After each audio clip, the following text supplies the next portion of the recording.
تو میں عرض یہ کر رہا تھا کہ نگاہ کے غلط استعمال سے کیا ہوتا ہے کہ یہ نور ایمان جو اللہ تبارک و تعالیٰ نے عطا فرمایا بندے کو، اس سے محرومی ہو جاتی.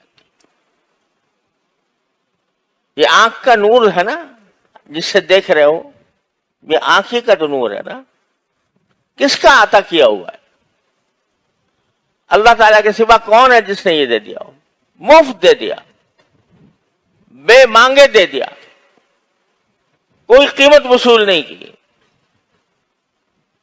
ساری زندگی تم اس کو استعمال کر رہے ہو،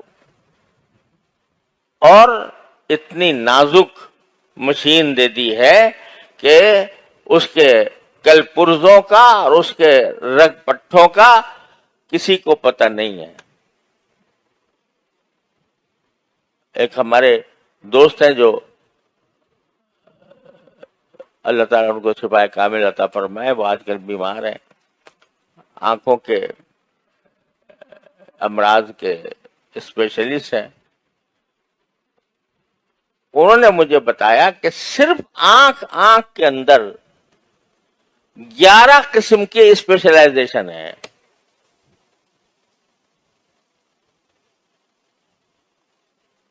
اس چھوٹی سی آنکھ کے اندر جو کائنات بنائی ہے اللہ تعالیٰ نے، اس کائنات کے جو اب تک 11 قسم کے مختلف لوگ ہوتے ہیں، جو کوئی ایک چیز کا اسپیشلسٹ ہے، کوئی دوسری چیز کا اسپیشلسٹ ہے، کوئی تیسری چیز کا اسپیشلسٹ ہے. 11 قسم کے اسپیشلسٹ ہوتے ہیں. اور جب ذرا سی کوئی کھٹک ہو جائے آنکھ میں، کوئی تنکا پڑ جائے، پھر دیکھو کیا بے چینی ہوتی ہے. اگر بینائی خدا نہ کرے کسی وقت اس میں کمی آ جائے تو انسان ساری دنیا کی دولت لٹانے کو تیار ہو جاتا ہے کہ یہ میں لٹا دوں لیکن میری یہ بینائی واپس آ جائے. بے مانگے مفت دے رکھی ہے اللہ تعالیٰ نے ساری زندگی، پیدائش سے لے کر مرتے دم تک یہ چل رہی ہے. تو اس کائنات کو، آنکھ کی اس کائنات کو اگر گناہ سے آلودہ کرو گے، اللہ کی دی ہوئی اس مشین کو اللہ تعالیٰ کی معصیت سے آلودہ کرو گے، تو اس کا چاہے تمہاری بینائی سلب نہ ہو، لیکن جو اس کے اندر اللہ نے نور ایمان رکھا ہے وہ سلب ہوتا جائے گا. جب وہ سلب ہو جاتا ہے تو اللہ بچائے انسان کی مت الٹ جاتی ہے. وہ برے کو اچھا اور اچھے کو برا سمجھنے لگتا ہے. گناہ کی ایک خاصیت یہ ہے، خوب یاد رکھنے چاہیے، اللہ تعالی ہم سب کی حفاظت فرمائے. گناہ کی ایک خاصیت یہ ہے کہ انسان کی عقل خراب ہو جاتی ہے، اور وہ غلط کو صحیح اور صحیح کو غلط سمجھنے لگتا ہے، اچھے کو برا، برے کو اچھا سمجھنے لگتا ہے. اسی لیے قرآن کریم میں ان تتقوا اللہ یجعل لکم فرقانا، اگر اللہ سے ڈرو گے، اللہ سے ڈرنے کے معنی کیا ہے کہ اللہ کے احکام پر عمل کرو گے، اللہ نے جن گناہوں سے بچنے کی تلقین فرمائی ہے ان سے بچو گے، تو یجعل لکم فرقانا، اللہ تعالیٰ تمہیں حق و باطل میں فرق کرنے کا معیار عطا فرما دیں گے، عقل صحیح کر دیں گے تمہاری. اللہ بچائے جب عقل الٹتی ہے تو کوئی انتہا نہیں ہے اس کی.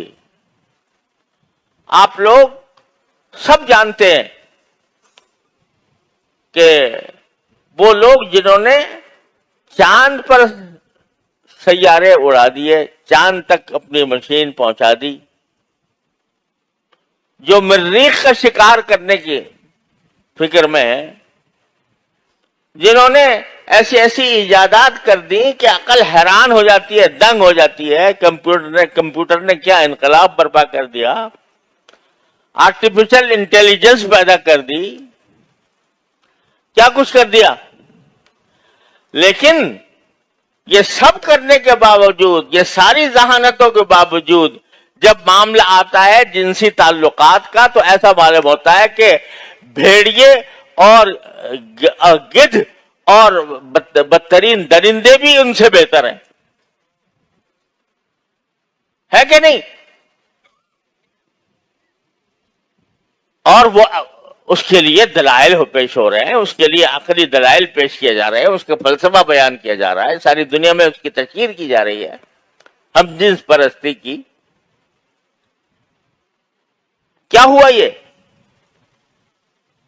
یہ ہوا کہ عقل خراب ہو گئی، مت الٹ گئی. کیوں الٹ گئی؟ اس لیے کہ جب فسق و فجور میں بڑھتا چلا گیا تو اللہ نے چل تو بھی دیکھ، تو کتے بلی سے زیادہ تیری حماقت اور تیری بے عقلی کتے بلی سے زیادہ ہو جائے گی. تو گناہ جو ہے وہ جہاں گناہ عذاب کا اللہ بچائے مستوجب ہوتا ہے، وہاں اس کی ایک خاصیت یہ ہے کہ مت الٹی کر دیتا ہے. وَمَن يُضْلِلِ اللَّهُ فَلَا هَادِيَ لَهُ، جسے اللہ گمراہ کر دے اس کو کوئی ہدایت نہیں دے سکتا. تو اللہ تعالیٰ زبردستی ظلمن تو گمراہ نہیں کرتا کسی کو. اللہ تعالیٰ تو ہدایت کا پیغام دیتا ہے، ہدایت کے راستے بتاتا ہے، گمراہ تو نہیں کرتا. گمراہ کرنے اللہ تعالیٰ کو شوق نہیں ہے گمراہ کرنے کا. ما يفعل اللہ بعذابکم ان شکرتم وآمنتم، اللہ تعالیٰ خود کہتا ہے تمہیں عذاب دے کے میں کیا کروں گا اگر تم شکر گزار بنو اور ایمان کے تقاضوں پر عمل کرو. تو اللہ جل جلالہ نہیں چاہتے کہ تم گمراہی کے گڑھوں میں جا کے گرو، لیکن جب تم خود وہ راستہ اختیار کر لیتے ہو گناہوں کا، معصیتوں کا، اور اللہ کا خوف تمہارے دل سے مٹا دیتے ہو، یہ احساس مٹا دیتے ہو کہ میرا اللہ مجھے ہر وقت دیکھ رہا ہے، تو اس کا نتیجہ یہ ہوتا ہے کہ تم خود گمراہی کے گڑھوں میں جا کے گر جاتے ہو، اور گر جاتے ہو تو تمہاری عقل خراب ہو جاتی ہے. جب ایک مرتبہ گناہ کی خاصیت یہ ہے کہ جب تک آدمی نے کوئی گناہ نہیں کیا تھا تو پھر بھی ایک دل میں حجاب رہتا ہے، کہ بھئی گناہ ہے، نہیں جانا چاہیے، اس کے پاس نہیں جانا چاہیے. لیکن جب ایک مرتبہ جرأت ہو گئی،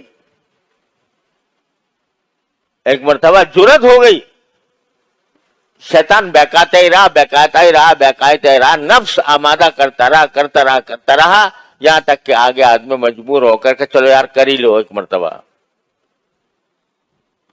وہ کر لیا تو وہ جو ایک آڑ تھی نا تھوڑی سی، وہ ختم ہو گئی.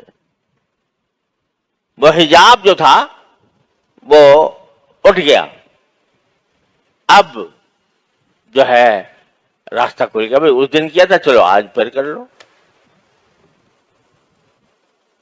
تو یہ حجاب جب ختم ہو جاتا ہے تو اسی کا نام ہے کہ اللہ تعالیٰ گمراہی میں بھیج دے.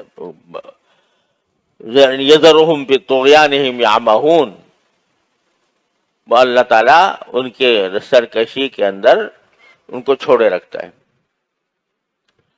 تو یہ معنی ہے نور ایمان سلب ہونے کے. اور یہ خاص طور پر آنکھ کو اللہ تعالیٰ نے نور کا ذریعہ بنایا ہے. اس نور سے ہم ساری کائنات کو دیکھتے ہیں، اس نور سے ساری کائنات کا مشاہدہ کرتے ہیں. اسی کو جب غلط استعمال کر لیا تو پھر یہ نور ایمان اس سے گھٹتا چلا جاتا ہے. برے کو اچھا سمجھنے لگتا ہے بندہ، رغبت طاعات کی طرف کم ہو جاتی ہے، معصیت کی طرف زیادہ بڑھ جاتی ہے. یہ معنی ہے نور ایمان کے سلب ہونے سے، یہ سور ایمان کے کم ہونے سے۔ تو اس لیے یہ پہلا جو قدم ہے اصلاح کے لیے، اصلاح نفس کا، اس میں بھائی نگاہ کی احتیاط سب سے مقدم ہے۔ اور مجھے پتا ہے کہ آج کے دور میں نگاہ کی مکمل حفاظت ایک مجاہدہ ہے بہت بڑا، لیکن بھائی بیٹھے بٹھائے تو کوئی دولت نہیں ملا کرتی، ہاتھ پر ہاتھ رکھ کر تو کوئی دولت نہیں ملا کرتی۔ اگر ایمان کا نور چاہیے، اگر اللہ تعالی کا قرب چاہیے، اگر آخرت کی فکر چاہیے، تو پھر یہ پتھر تو دل پر رکھنا ہوگا، یہ پتھر تو دل پر رکھنا ہوگا۔ یہ بتاؤ کون یہ گارنٹی لے کے آیا ہے کہ میں اگلے لمحے میں زندہ رہوں گا؟ کوئی گارنٹی لایا ہے؟ کسی کے پاس کوئی ضمانت ہے اس بات کی کہ اگلے گھنٹے جیوں گا؟ اگر ٹھیک اس وقت جب ہم، اللہ بچائے، اللہ جل جلالہ کی نافرمانی کر رہے ہیں، ٹھیک اسی وقت ہماری روح قبض کر لی جائے،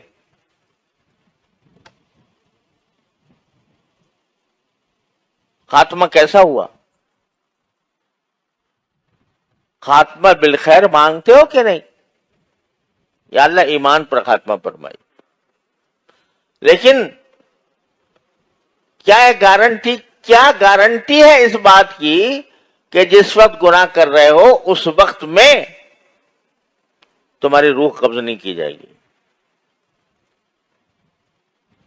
اس وقت میں بلا لیا اللہ تعالیٰ نے تو رنگے ہاتھوں چلے گئے، کیا حال ہوگا؟ رنگے ہاتھوں چلے گئے تو کم از کم یہ دھیان تو پیدا کر لو کہ اگر اسی وقت میں مجھے اٹھا لیا گیا، ارے توبہ کی توفیق بھی ہر ایک کو نہیں ملتی، اس لیے یہ خیال اگر دل میں آ جائے کہ یہ میں جو گناہ کر رہا ہوں، اسی وقت اگر میرے اللہ نے مجھے موت دے دی تو میرا انجام کیا ہوگا؟ معصیت کی حالت میں اٹھا لیا۔ اللہ کے بندے ایسے ہوتے ہیں جن کو اللہ سجدے میں اٹھاتا ہے، جن کو نمازوں میں اٹھاتا ہے، جن کو طاعات کے دوران اٹھاتا ہے۔ اللہ کے بندے وہ آپ کے علم میں آتے رہتے ہوں گے، سجدے کی حالت میں چلے گئے، یعنی سجدہ جو بندے کے لیے اللہ تعالیٰ کے قرب کا سب سے بڑا ذریعہ ہوتا ہے، اس حالت میں اللہ نے اٹھا لیا۔ خاتمہ بالخیر ہوا، خاتمہ بالایمان ہوا، طاعت کی حالت میں ہوا۔ اللہ اگر ہمیں ایسے، اللہ بچائے، اللہ تعالیٰ ہر مسلمان کی حفاظت فرمائے کہ عین معصیت کے وقت میں اٹھا لے، عین نافرمانی کے وقت میں اٹھا لے، گناہ کے وقت میں اٹھا لے، تو کہاں جائیں گے؟ لہذا ان باتوں کو تو سوچ کر اپنے دل پر پتھر رکھنے ہوں گے، پتھر رکھے بغیر نجات نہیں،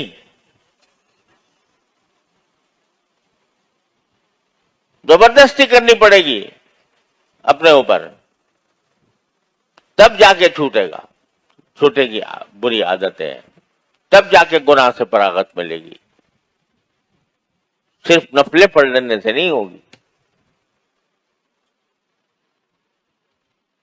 لہذا سب سے بڑی فکر اس رمضان میں، اس عشرہ اخیرہ میں، اس اعتکاف میں اس رجوع اللہ کے موقع پر سب سے پہلی جو چیز مطلوب ہے وہ یہ عہد، یہ پکا عزم، یہ ارادہ کہ انشاءاللہ اب اس کے بعد میری نگاہ کسی معصیت کا ارتکاب نہیں کرے گی.